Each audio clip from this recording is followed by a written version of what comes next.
네, 여러분 반갑습니다. 사주 마케팅 TV의 박종현입니다. 2022년 1월 달도 벌써 중순에 접어들고 있는데요.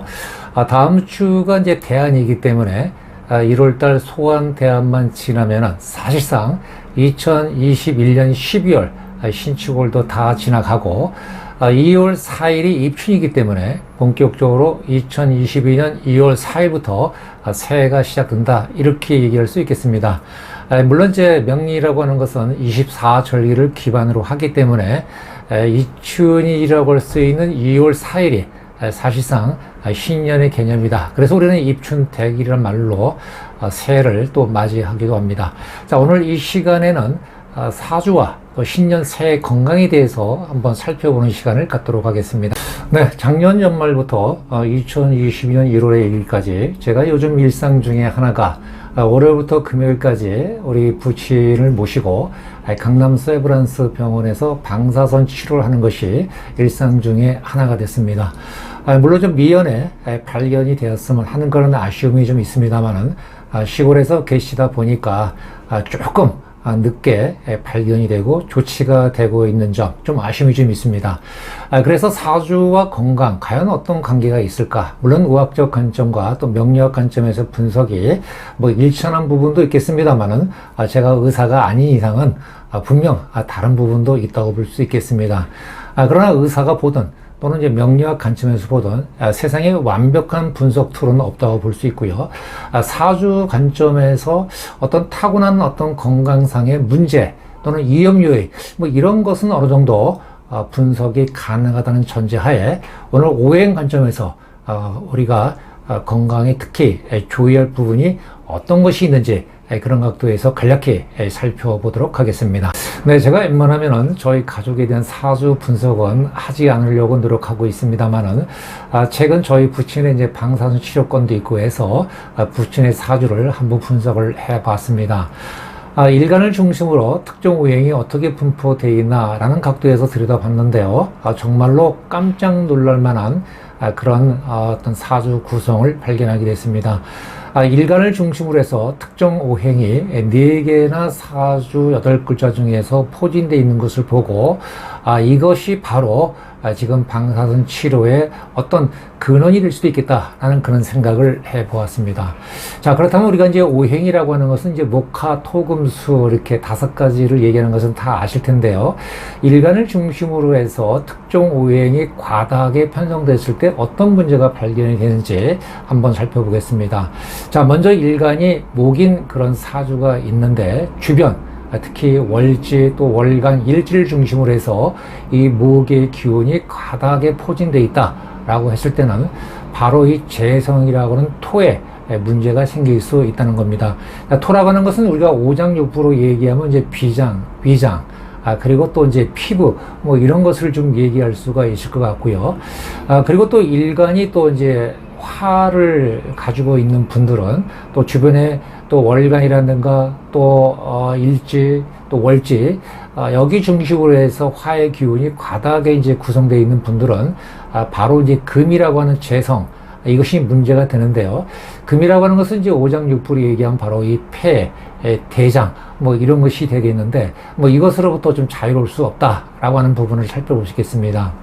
자, 다음은 이제 일간이 토인 분들이 월주, 일지를 중심으로 해서 토가 집중적으로 이제 구성이 되어 있는 분들은 바로 이 재성 극이 재성수가 바로 이제 극이 되기 때문에 수라고 하는 것은 이제 오장육부로 얘기하면 이제 그 어떤 신장 또 방광 또 여자로 얘기하면 자궁 또 유방암 또 혈관 이런 쪽에 이제 문제가 생길 요지가 이제 크다는 것이죠. 그리고 이제 다음으로 이제 금의 일간인데요. 일간이 이제 금인분이 월주나 또 일지를 중심으로 해서 금이 과다하게 이제 구성이 되어 있을 때는 바로 금금목, 다시 말해서 재성, 목의 어떤 극이 되기 때문에 여기에 문제가 생길 수가 없다. 문제가 생길 수밖에 없다. 이렇게 얘기할 수 있을 것 같습니다. 자, 목이라고 하는 것은 이제 간과 담, 그리고 또 어떤 갑상선, 또 신경성 질환, 그리고 또 이제 눈, 뭐 이런 부분과 연관이 돼 있다고 볼 수 있을 것 같고요. 마지막으로 이제 일간이 수인 분들이 월주나 일지 또 다른 어떤 그 주 중심으로 해서 수가 집중적으로 이제 포진되어 있다라고 할 때는 바로 재성 화가 극을 당하는 그런 현상이 나타나겠습니다.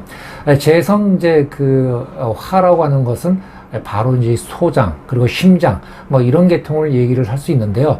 요즘에 이제 그 나이가 좀 들어감으로써 특히 이제 심혈관 계통에 문제가 생겨서 바로 이제 그 혈관에다가 스텐스를 꼽는 이런 환자분들이 많이 늘어나고 있는 것을 발견할 수 있겠습니다.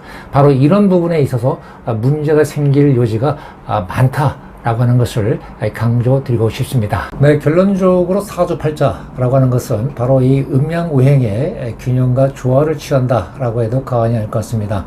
그래서 우리가 용신이라는 개념으로 해서 사주 분석을 좀 하고 있기도 하는데요. 아무래도 사주팔자가 어떤 균형과 조화를 취하고 있는 분들이 그렇지 않은, 즉 일간을 중심으로 해서 특정 오행으로 편중되어 있는 분들에 비해서 더 건강하다 이렇게 볼 수 있겠고요. 또 반대인 경우에 있는, 즉 특정 오행으로 둘러싸인 분들은 상대적으로 그만큼 건강의 어떤 타고난 DNA 측면에서 위험 요소를 내재하고 태어났다라고 해도 과언이 아닐 것 같습니다. 그래서 일간을 중심으로 동일한 오행이 세운이나 또는 10년마다 바뀌는 대운에서 같은 오행이 들어올 때는 건강상의 치명상이 될 수 있는 그런 기운이 들어오기 때문에 평상시에 이렇게 가다하게 편중되어 있는 오행을 가지고 계신 분들은 어떤 정기 검진이라든가 그리고 또 몸에 이상이 발견됐을 경우에는 미루지 마시고 즉시 병원에 가셔서 어떤 검진을 받음으로 인해서 어떤 병으로 인한 피해를 미연에 예방할 수 있는 그런 현명한 지혜가 필요하지 않을까 생각이 됩니다. 저희 부친께서도 뭐 시골에만 계시지 않고 제가 이제 직접 모시고 계셨다면은 좀 더 일찍 발병의 원인을 찾아낼 수 있었겠습니다만은 아쉽게도 떨어져 계시다 보니까 늦게 좀 발견이 된 그런 부분이 굉장히 좀 아쉬움을 좀 가지고 있습니다. 그래서 여러분 모두 건강한 새해를 맞이하기 위해서는 내가 특정 오행으로 둘러싸여져 있는지 아닌지 그런 것들에서 반드시 살펴볼 수 있도록 제가 권고 좀 드리겠습니다. 네, 우리가 보통 전략이라고 얘기할 때 많이 쓰는 방법 중에 하나가 바로 나를 중심으로서 또는 내 조직을 중심으로 해서 또 내 기업을 중심으로 해서 위협적인 존재가 무엇이냐라고 하는 것을 잘 파악을 해서 그것을 자신의 강점으로 제거하거나 또는 자신의 약점을 보완함으로써 이렇게 제거하는 다양한 방법들이 있겠습니다.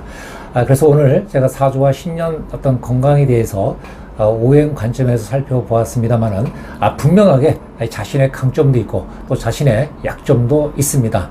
이 약점을 어떻게 잘 극복해 나갈 것이냐라고 하는 것은 결국은 나의 사주 분석을 통해서 내가 가지고 있는 취약점이 무엇인지를 파악하는 것부터 선언되어야 될까 생각이 됩니다.